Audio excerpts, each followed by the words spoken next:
This is the Reinforce Your Gym podcast with your host, Dustin Bogle. This show is about arming gym owners with the tools, strategies, and lessons they need to take their business to the next level. That way, they can make a greater impact in their community.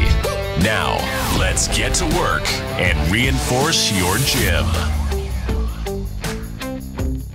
Welcome, guys, to an episode of the Reinforce Your Gym podcast. Super excited because today's a triple threat. If you guys know, I got a pro wrestling background. We had triple threat matches, but we're not here competing, the three of us. We're here complimenting today's topic and sharing what we do. And what's kind of cool is we're all spread out. I live in Texas, but I got gyms in California. We got Jason, who owns a boot camp in Michigan. We got Kim with a boot camp in New York.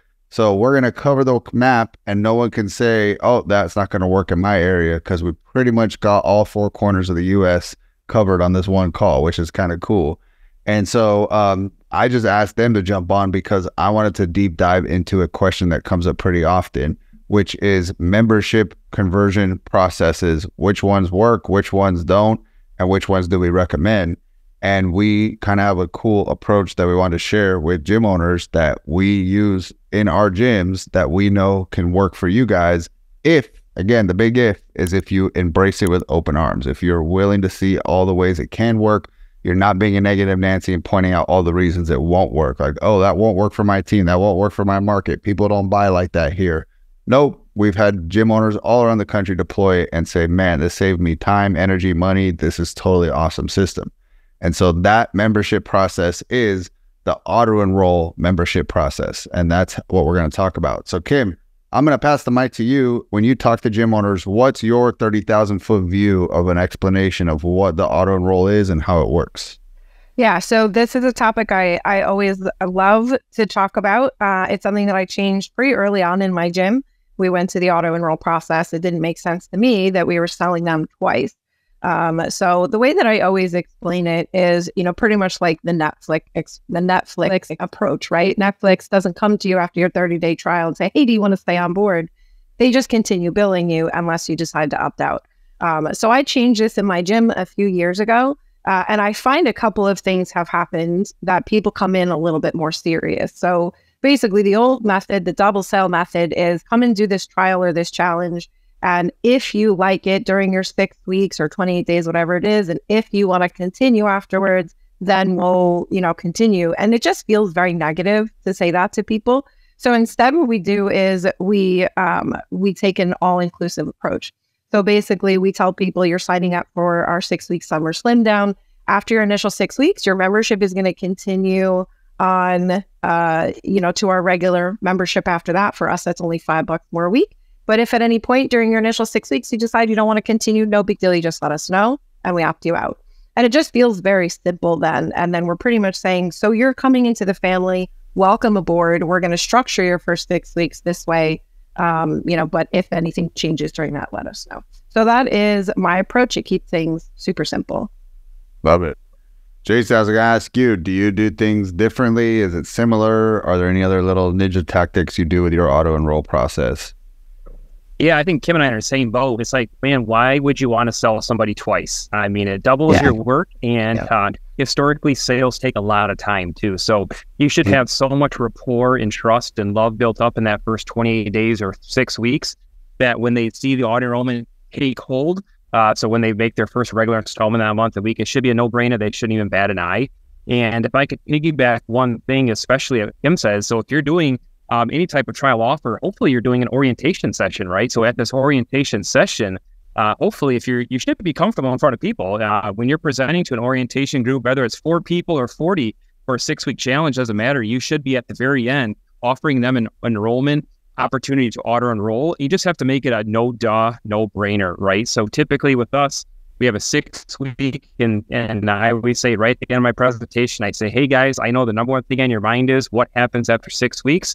Well, here's what happens. And I'm very upfront with them. I tell them the rates and say, hey, fill out this paperwork now, and we'll waive our $199 onboarding fee, make it whatever you want. And then say, hey, all you got to do is sign this paperwork.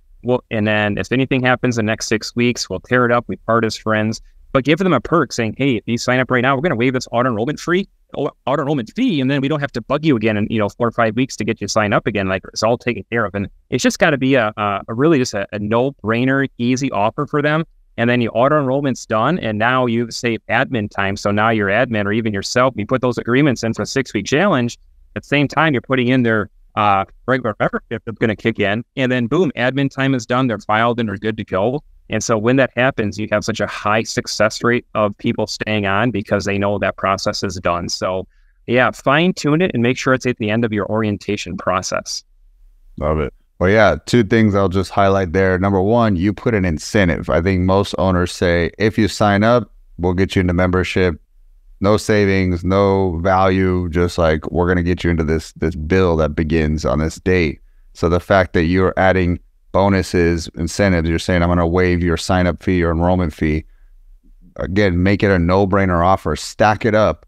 Give them as much as you can to make it a no-brainer. I've seen people say, oh, by the way, when you do become that member, we actually are going to give you a t-shirt. So let me know your size, and they'll collect that orientation. Oh, you're large, perfect. So when that enrollment goes through, I'll make sure to get you your large shirt. I've seen people offer 1 personal training session. So if they have higher level services, small group or PT, they add it in as bonuses. And so just value stack, give them recipe books, give them travel workout guides, just load it up so that there's so much value for them to say yes.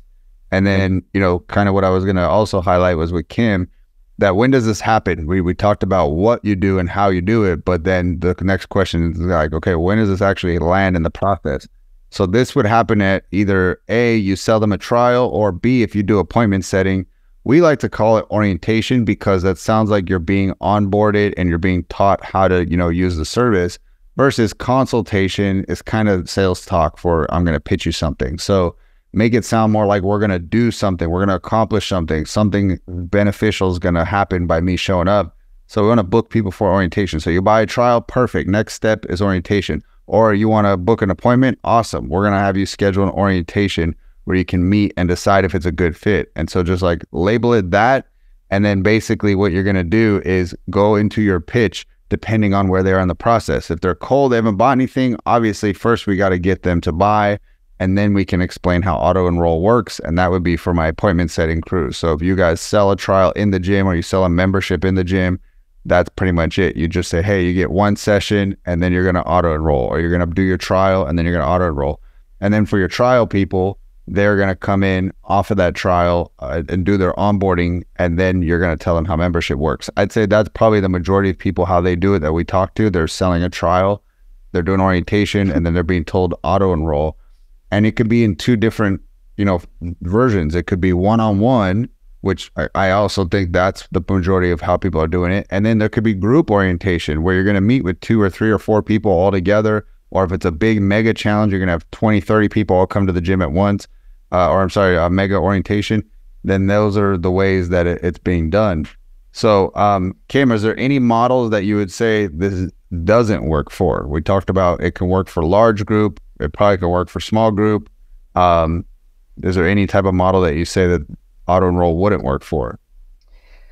So I've spoken to owners who have more of like a personal training, or they're doing super high ticket where they feel like it might not be the best fit for.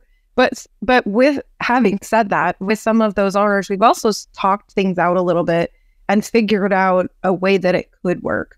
Like if they came up with some sort of opening personal training package that then went into a bigger either 6-month or 12-month commitment where you could make it work, because the main thing is that the client can opt out. It's not like they're locked in. For us, we give them a 14-day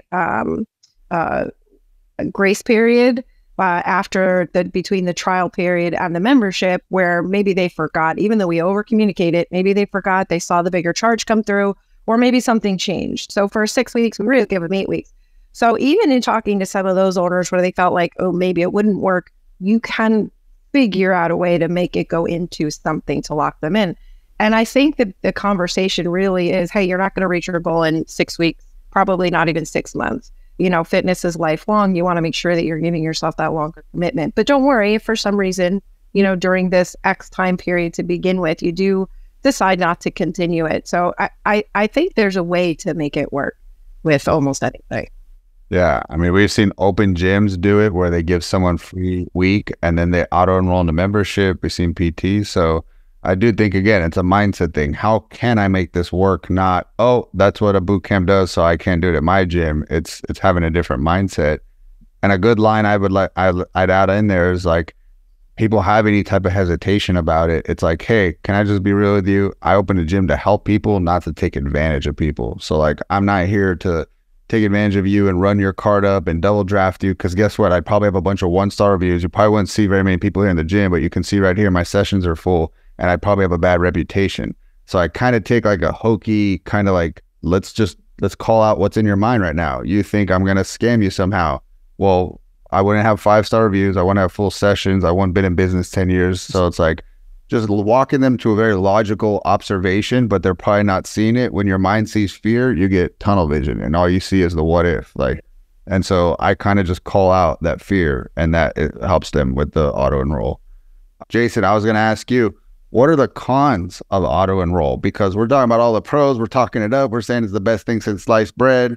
But when does this go wrong, or when have you seen it, or what issues have you seen show up with the auto enroll? Yeah, I don't think it's really an issue. I think it comes down to the person who's actually doing the, I want to call this consultation or orientation. So sometimes, with many gym owners or many personal trainers that become gym owners, they naturally are uncomfortable with sales. So especially we see this struggle with new owners is they just had enough courage up just to sell the trial package. And then they say, oh my God, how do we get this courage up to now pitch them an auto enroll? So I think that's the limiting belief, not really a struggle, but it's a limiting belief that a lot of gym owners have, or even someone who's new to sales, like maybe it's your manager within your facility. So they just might feel uncomfortable, like, oh my God, I have to pitch this person twice. But don't think about that. What you have to do is think about that person across the table. That situation is probably very uncomfortable for them. Nobody likes to get sold, right? So after they do purchase and they agree to come on for the trial, now think of it as you're doing them a service by saying, hey, I know exactly what you're thinking is what happens afterwards. And a lot of times after 13 combined years doing this, everyone goes, yes, I am wondering what happens afterwards. So that kind of eases the tension, right? And so now you can say, hey, I'm going to save you. We don't have to do this again. We're not going to meet across the table and, kind of joke about it and say, here's the process that I can do to help you auto enroll and make it absolutely painless for you. And they love it because in their mind, they're thinking, crap, I don't have to do this again. And then same thing for you as the owner, your sales manager, whoever's doing the sales, is they don't have to do it again. So position as another relief to one of their pain points, which is, do I have to go through the sign-up process again? No, we're going to take care of it right now. But remember, everybody you're talking to on the selling that trial is they are thinking, what happens afterwards? So remember that. And so you're answering that question for them. Love it. Love it. I love that perspective. Yeah, there's so many good things, because essentially at the end of the day, our job is to remove friction from the client, experience. Like the more work they have to do, the more friction they experience, and then they just start having a negative connotation with fitness. And so to your point, we a lot of times in the gym don't love the chasing down and the sales, and they don't love being chased down and being sold to. And so what I've kind of referenced it to the team is, hey guys, it's more of a policy than a pitch, because policies no one feels weird about. It's like, here's our freeze policy, here's our kid policy, here's our late policy. And then I just say, bake in there, here's our auto enroll policy. And so it kind of rolls off the tongue really simple. They're like, hey, if you need to freeze, we totally get it. Here's how we do things. Hey, you got kids, we got an area they can hang out. By the way, this is how our membership works here after your trial is over. And so I just say, if it could be that third or fourth policy, your heart rate stays down. You're calm. You just roll into it with the same energy of all the other policies.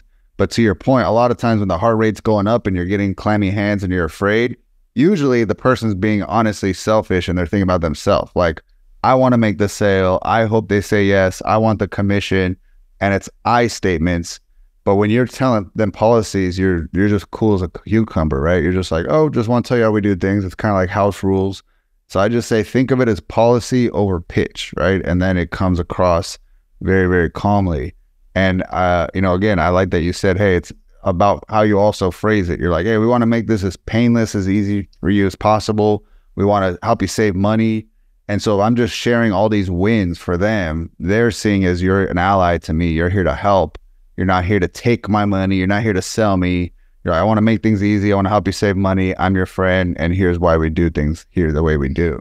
Now, let's talk about teaching this to the team, because this is great. You guys are owners. I'm an owner. Like, we're going to always sell harder than anybody in our team because our name is on the dotted line of that lease. We got to make payroll. We got bills to pay.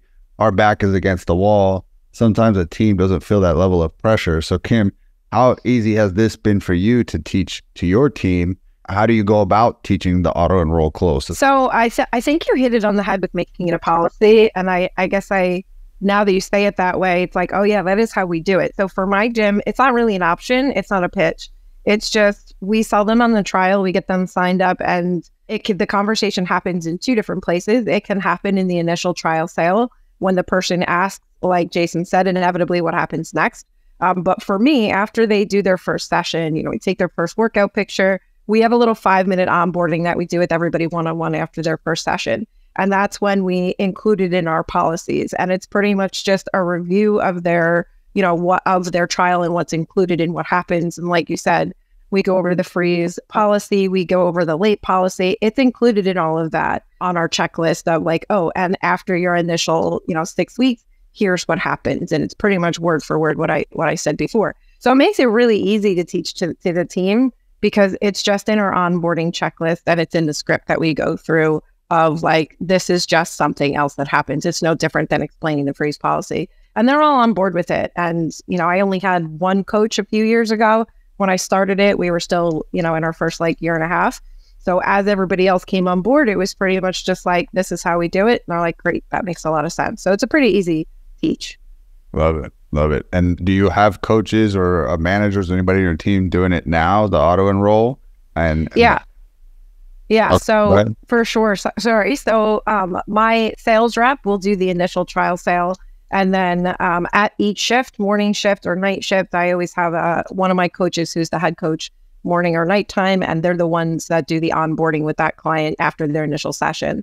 And I literally have like a clipboard with onboarding checklists printed out, and they go through each step with that client. So the two of them are having those conversations with people, in addition to me when I'm there. But I really have a full team, who takes care of everything. So they're having those conversations, and it just naturally flows out.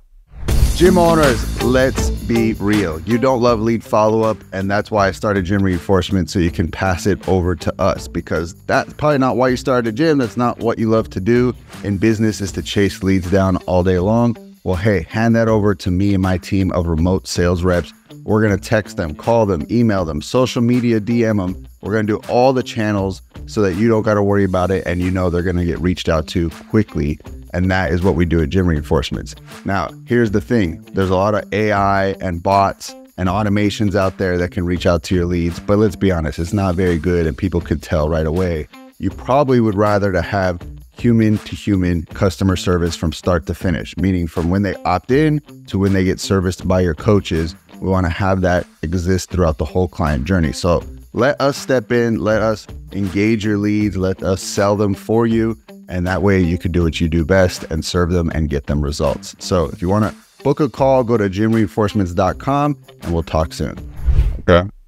So Jason, I'm going to pitch the same question to you, man. Are you the main one doing it? Have you taught this to team members? Like, how easy is this to pass on to someone else on the team? And if they don't have a sales background, is it easy for someone to learn? Yeah, it really comes down to the strengths of the team member. So obviously, as you know, with having a large team, they all have strengths, right? So you don't want to push someone into doing this who's maybe just not good at sales, right? We always say that coaches and trainers, sometimes they will struggle with sales, and you might have that coach who struggles with it. So definitely don't force them into this. But maybe you have the extrovert, someone who loves to talk, someone who can, be animated, talk with their hands and do the presentation. If it's in front of like a group of maybe 3, 4, 5, maybe 10 people, someone who's more of a presenter, this will come more natural to them. But just think about, if you're listening to this podcast, right, I'm sure you remember the first time you did a deadlift, right? You had to practice on that skill.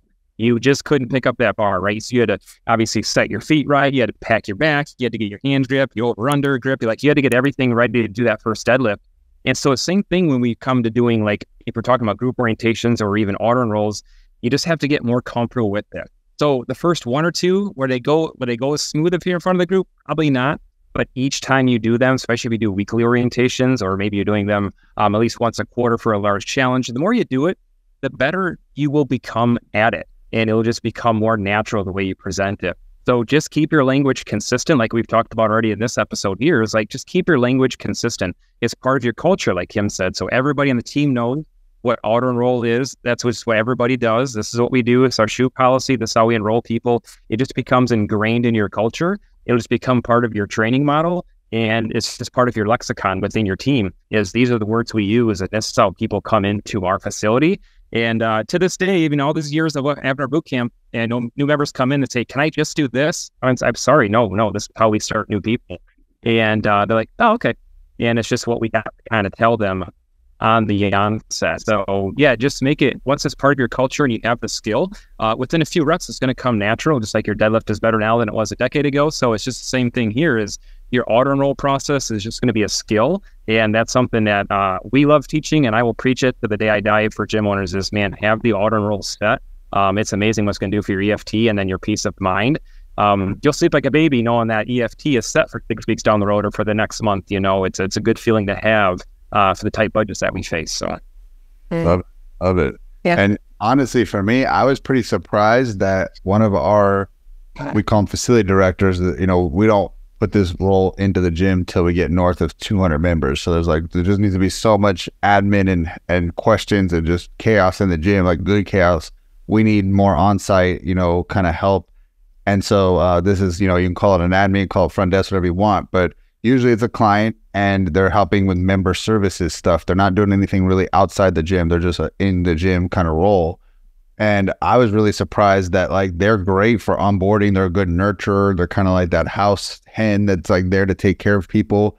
And they started auto enrolling people. And it's just because for them, like we were talking about earlier, they said, I started thinking of it, like you said, like a policy. And I was very comfortable telling the policies, like, hey, no kids running on the floor. You know, if you're late more than 5 minutes, you're not going to be able to get into your session.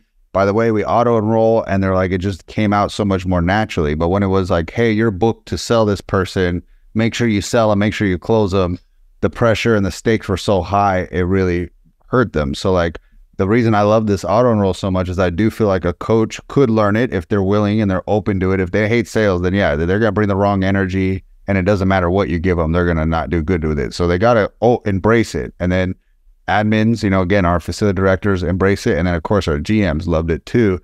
And I think the other part of this is usually this is done like we're standing shoulder to shoulder, side by side at a desk, and we're reviewing a document, versus we're going to go in an office, I'm going to shut the door and I'm going to look at you and, you know, basically really, really pressure you to sign this membership agreement.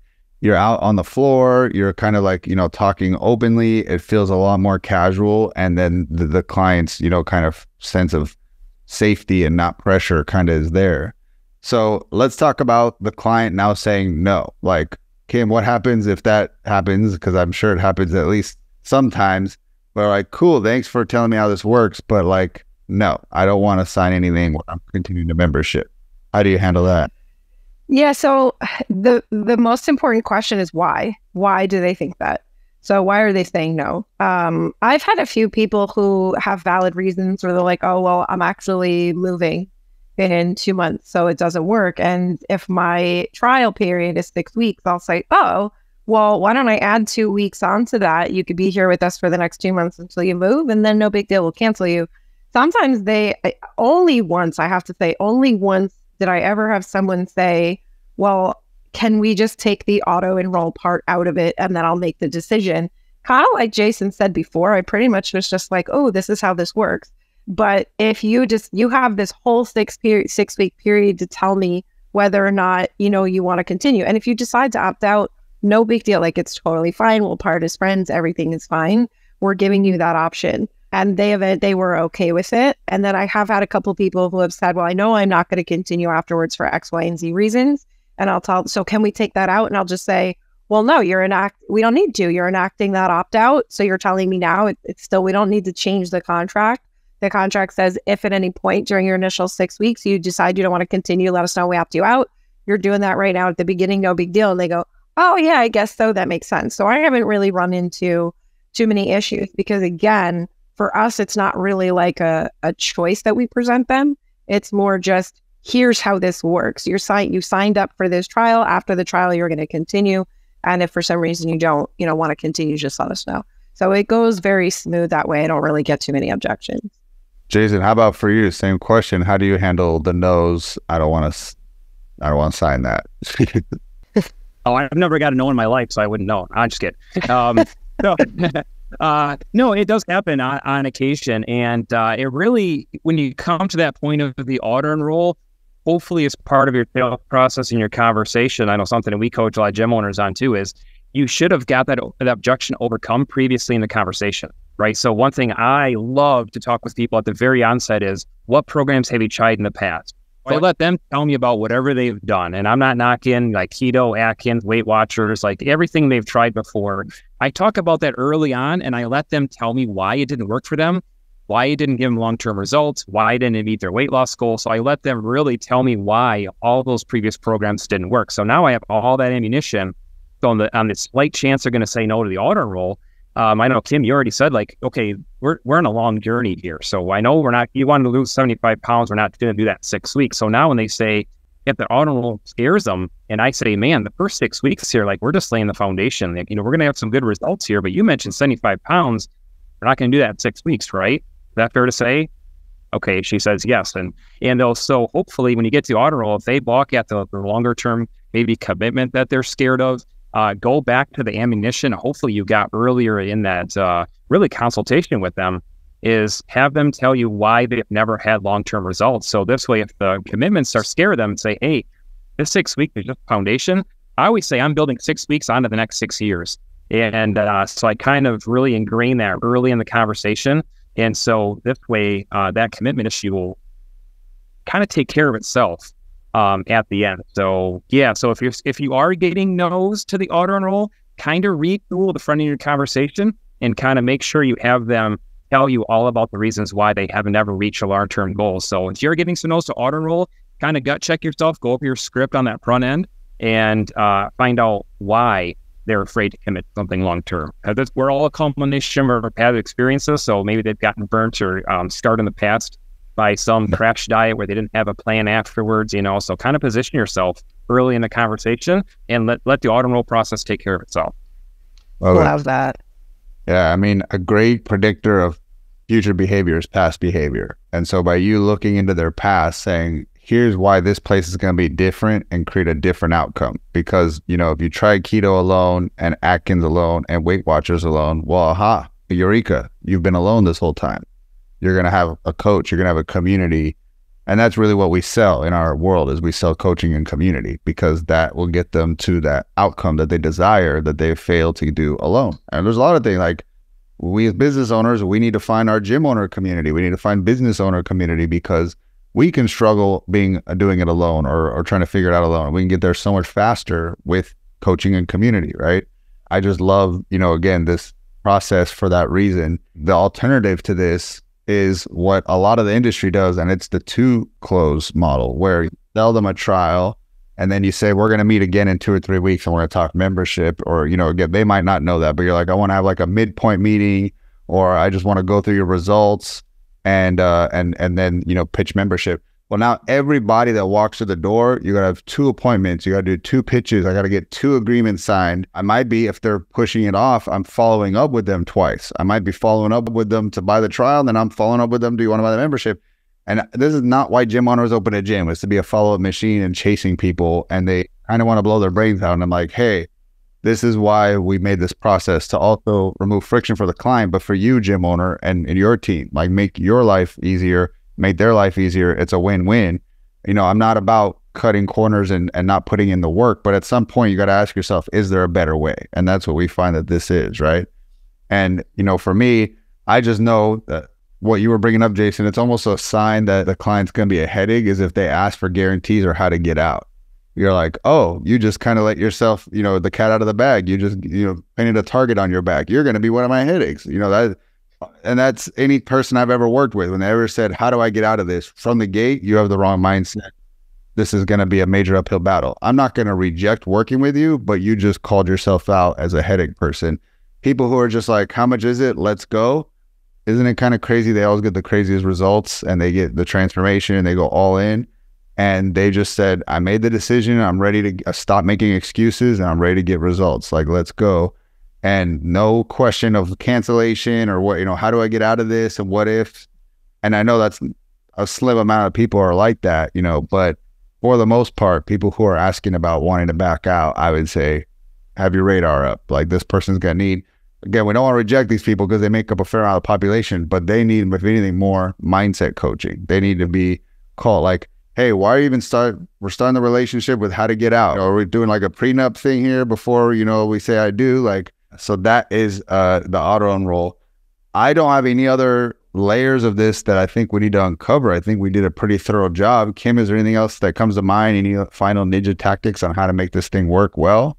No, I think it's just really clear communication. That's probably the only other, whenever we see a conflict about it, is because and we had that in the beginning a little bit of like, let's make sure we are overly clear about it. Yes, we explain it at that onboarding after the session, but then they also need like 3 different forms of communication. And that's what we do whenever something is really important. We have a verbal conversation, we email it, we text message. So as long as you have a good system of communication, we're verbally going through it with them, that it's in the agreement. My agreement is one agreement that they sign. Trial into membership. Here's everything that they need to know about it.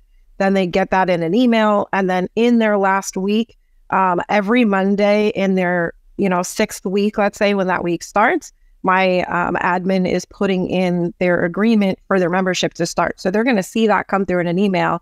And then they're also going to get a text message that's like, you rocked your 6 weeks. We're so excited for you, to start your, that you've started your fitness journey with us. We're excited to carry you forward.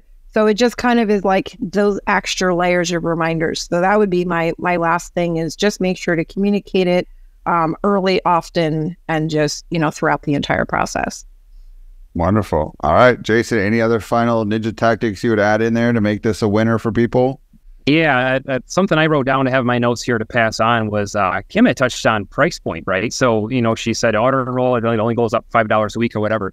So that's a really good reminder for anybody listening to this, obviously as a gym owner. When you're pricing your trial packages, you better have them priced to where it's not a huge sticker shock. That will also hamper your auto enroll. So if you're looking at doing like a 21 days for $21, yeah, it's going to get people in. But if you're going to then tell them, hey, now my package is $149 or $199 a month, you're going to then feel the resistance to the auto enroll. So if you're doing like a 28-day trial or 6-week typed challenge, is if you're going to pitch the auto enroll, or when you go to actually price the structure of that program, make sure it's only going to be discounted, maybe 20%. So this way you can say, because that's typically what, like I said, across the table, they're like, hey, what does it cost to keep going? That's the whole thing they're thinking about when you're pitching them. So I do it all the time. I say, okay, here's a 6-week. I'm closing them. They sign up for the 6-week reset. Then I say, okay, now here, you're wondering what happens afterwards, right? She says, yeah. And I said, okay, when we take in our regular membership, it only goes up $6. And she's like, ooh, you can like see her shoulder drop. So now she's like, okay, well, that's no problem. Blah, blah, blah, blah. And then things are signed. So there again, if you're looking at like, okay, if you're a gym owner or sales manager, is like, okay, I'm going to struggle with auto enroll. Make sure you kind of have that gap closed. If you're going from a $14 thing to a $199 thing, that's a big gap to auto enroll. So get your trials closer in line with your membership packages. Yeah, I mean, it's going to make it a much easier auto enroll process. But if you're pitching something super cheap or super free, the F word, right? You want to make sure that you're prepared for a little resistance on the auto enroll. So bring those prices closer, your trial to your whatever you're going to continue on. Make sure that's within about 15-20%. I find that's a good metric for a brain dead auto enroll process. Love it. Love it. Well, guys, that is it. We'll wrap there. Hopefully this helps you to get more sales, find a simpler path to convert people from their trial to membership. And that way you can continue to build the business of your dreams. So we'll let you guys get out of here. We'll see you next week. Gym owners, I want to officially invite you into my free Facebook group just for you. It's called Fitness Sales Made Simple. And essentially, I'm sharing free resources in there all the time to help you grow your business. Doesn't matter to me if you ever work with gym reinforcements. You can gather all kinds of cool content and tools and resources. We have free webinar trainings, free guides, free lead magnets, free scripts that you can send out to make sales. and it's all in the group. So go ahead and click on the link in the description and you could get inside and get these free tools. See you on the inside.